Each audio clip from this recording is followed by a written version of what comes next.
continue now on having a discussion with synthetic dye. Plus, pag sinabi natin synthetic, hindi natural. Yun po. So, it's also known as coal tar dyes. Again, it's also known as coal tar dyes. So, it's derived from a coal tar originally and benzene. Hence, it's also called as what? It's also called as aniline dye. So, here, the dye molecule, it is consist of our chromophore, and also it consists of oxochrome. Okay? With H yan plus HROME. So it is used for wide-ranging histological and cytological states. Okay? Class, pag sinabi po natin green, it's from the Greek color bearers, atomic groupings that produce the visible color. Again, it produces the visible color.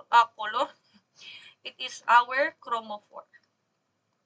Ito naman, color increaser, functional group that allow electrolytic dissociation. This is our oxochrome. Okay? Oxochrome. Pag sinabi natin, ito class, our azo group, it is a chromophore for amyloid. Okay? Pag sinabi naman natin xanthine, it's a chromophore for our eosin. Okay? So, again class, what does it do? It provides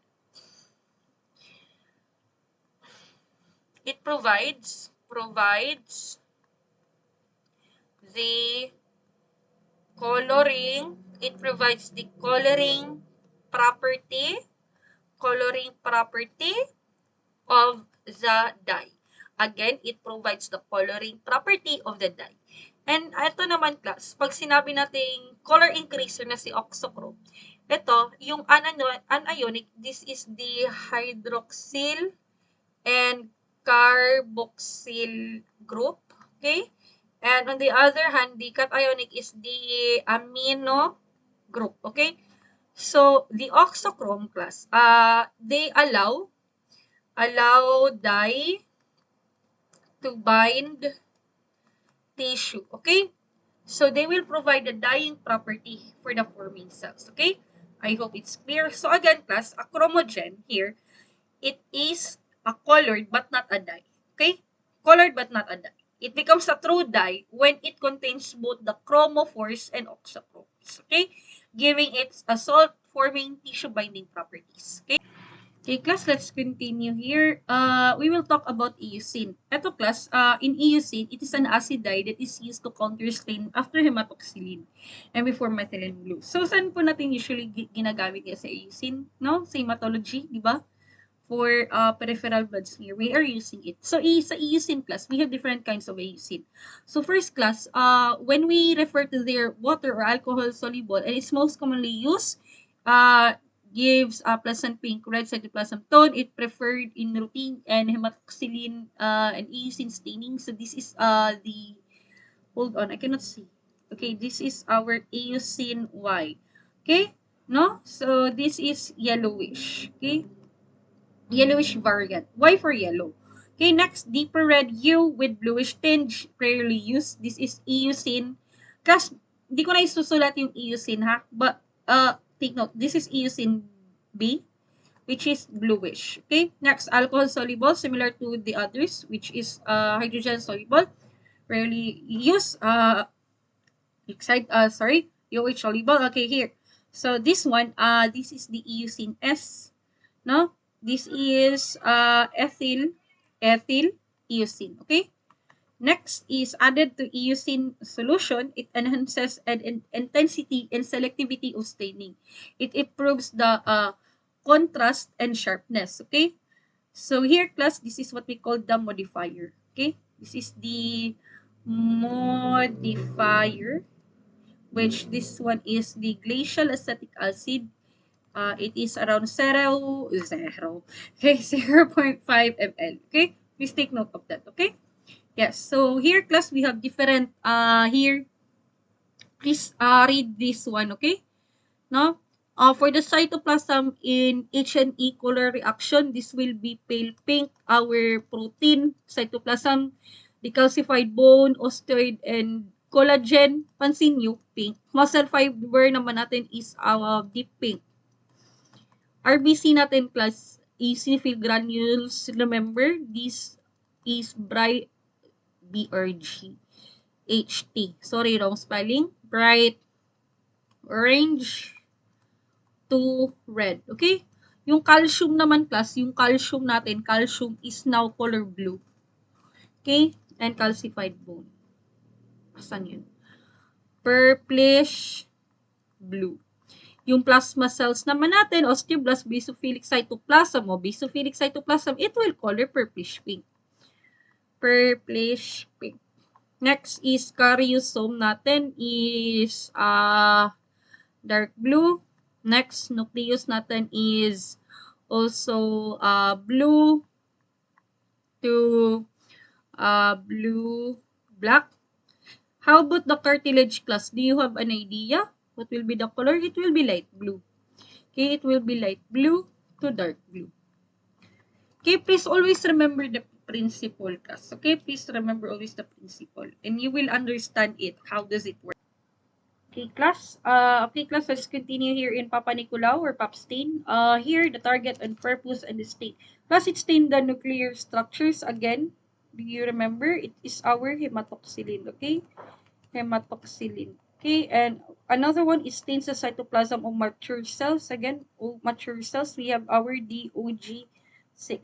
Eosin assure or our EA, it stains the cytoplasm of immature. OA siya, EA, kaya immature. Okay? So here, class, we have the EA composition. We have the eosin, the PTA, the Bismarck brown. We have the light green stain,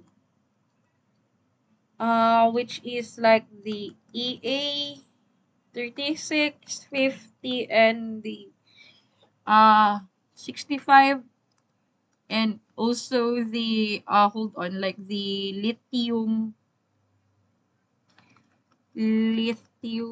carbonate. Okay, lithium carbonate. So, ito class, it's removed by the EA, leading to improved sharpness of Coriolan reaction. So, we have here our for a while. Here class, this is the modified PAPStain, and the OG6 and the PTA is removed in order to improve the sharpness of the color and staining reaction. Okay? Yeah, please take note of this class. I will just leave it as a reading assignment to you. Okay? So let's continue here.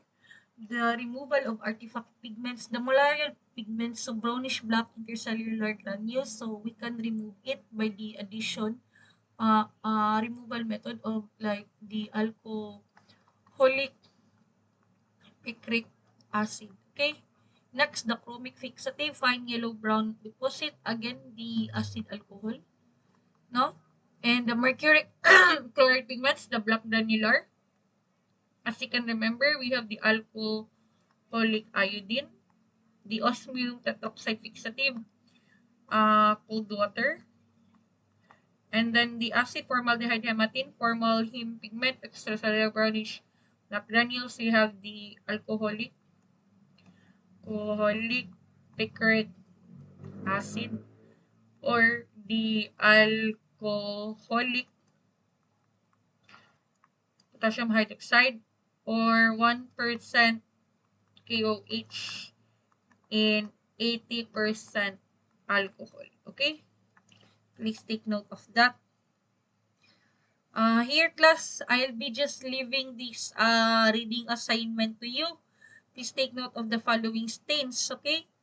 As well as here, I will no longer explain that one.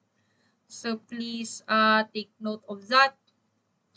And here, class, for you to memorize it easily, I created a special mnemonic for you, okay? Okay, class, we have our metachromatic dye. We have memorize this one. BBSMMT ako. BBSMT ako. So here, we have the basic vaccine. We have our Bismarck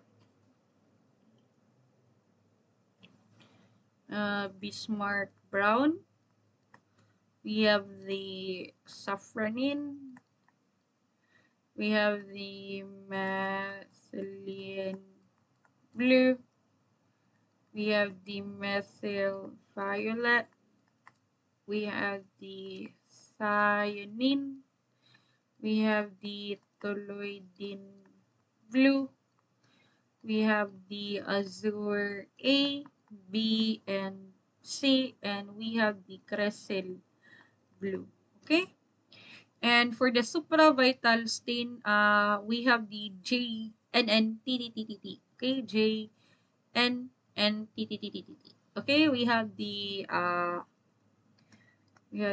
Janus green B. We have the Nile blue. We have our neutral red. We have cyanine. We have toluidine blue, and we have the trypan blue. Okay? So please take note of that, class. And yes, we will go now to the counter stain. Okay? Now, here we have the ASIN Y, which is the most common. We have the picric acid here for the yellow picric acid. Okay. Okay. Design layout. Hold on. Draw. Okay, for a while, class, ha. Erase ko muna. Okay.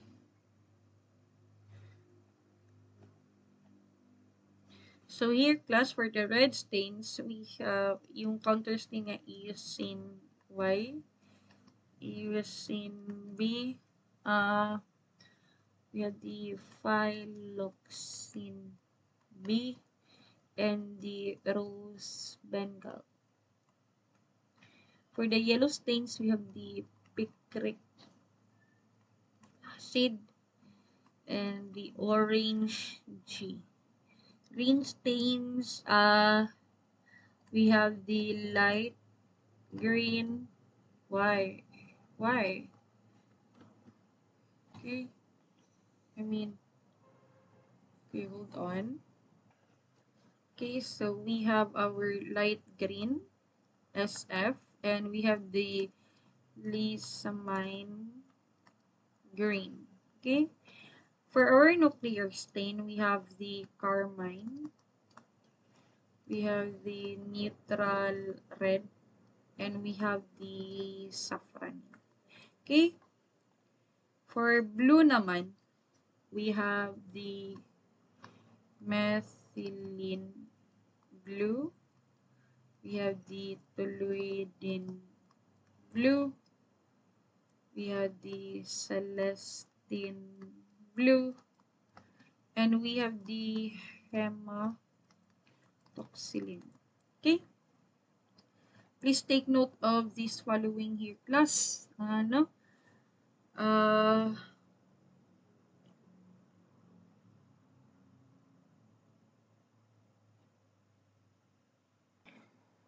Okay, please take note of these following stains na lang, class, ha?